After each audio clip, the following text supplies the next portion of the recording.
నీకు తెలుసా దేవుడు నీ పక్షంగా పనిచేస్తున్నాడని? నీకు తెలుసా దేవుడు నీ కొరకు ఆలోచన చేస్తూ ఉన్నాడని?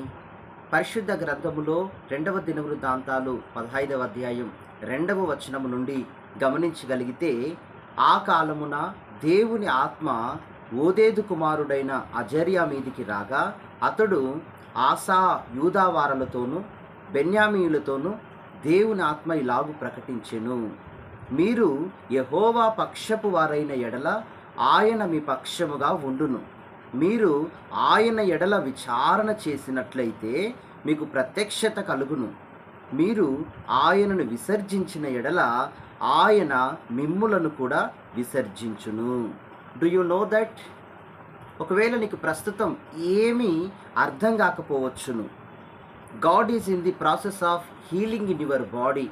ఆయన నీ శరీరానికి కలగజేస్తున్న స్వస్థత నీకు తెలియకపోవచ్చు, నీకు అర్థం కాకపోవచ్చు. నీ శరీరాన్ని ఆయన ప్రస్తుతం స్వస్థపరుస్తూ ఉన్నాడు. హల్లెలూయా, హల్లెలూయా. ఆయన నీ శరీరాన్ని, నీ జీవితాన్ని చక్కపరుస్తూ ఉన్నాడు, సరిచేస్తూ ఉన్నాడు. లోటుపాట్లను సంపూర్తి చేస్తున్నాడు. కోల్పోయిన ఆనందాలను తిరిగి అవి వచ్చేటట్లుగా సంపూర్ణతతో ఆయన నిన్ను నింపుతూ ఉన్నాడు. Maybe you don't feel right now. ప్రస్తుతం నీకు అది ఏది అర్థం కాకపోవచ్చు, ప్రస్తుతానికి నీకు ఏది కనబడకపోవచ్చు.